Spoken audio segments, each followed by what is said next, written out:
सुप्रभात प्यारे बच्चों। आज अपने करने जा रहे हैं ज़रूरी काम हेतु प्रार्थना पत्र। तो अपने आप को रोहन या रीना, लड़के होंगे वो अपने आप को रोहन मानेंगे और लड़कियां रीना।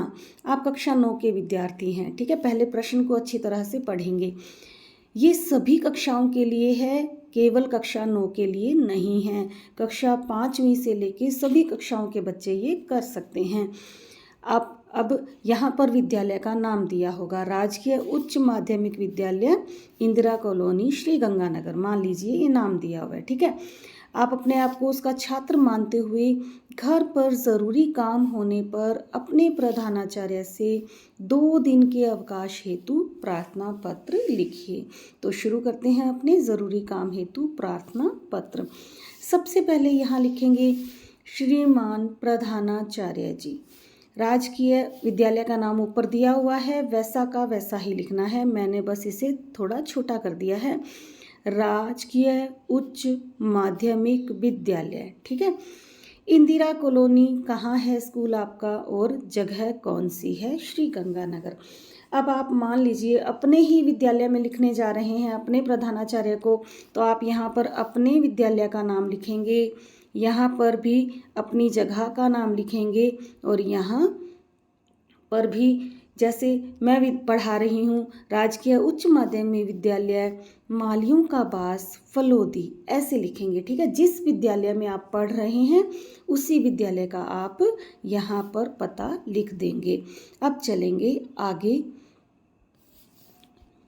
विषय लिखेंगे ज़रूरी काम होने पर अवकाश हेतु प्रार्थना पत्र।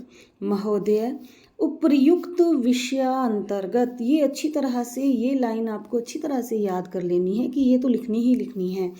उपर्युक्त विषयांतर्गत निवेदन यह है कि मैं कक्षा 9 का, जो लड़के होंगे का लिखेंगे, लड़कियां होंगी की लिखेंगी, कि मैं कक्षा 9 का विद्यार्थी हूँ। मुझे घर पर ज़रूरी काम हो गया है जिस कारण मैं विद्यालय आने में असमर्थ हूँ।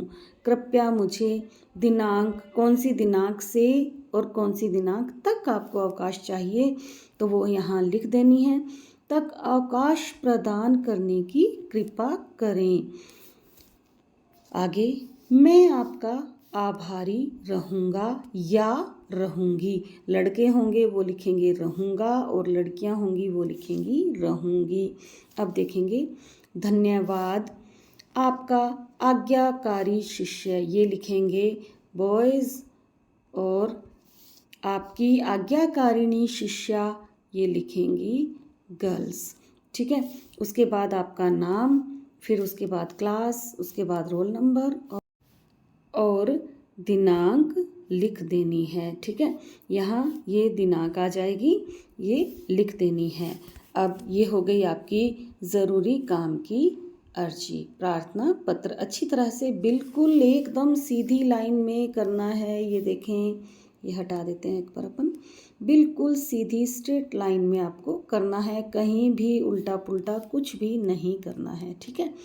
ये हो गई आपकी एप्लीकेशन। अगली वीडियो में फिर मिलेंगे। मैं जितनी भी एप्लीकेशंस हैं, जितने भी प्रार्थना पत्र हैं, मैं वो सभी आपको करवा दूंगी। बने रहिए मेरे साथ। Thank you. Have a nice day.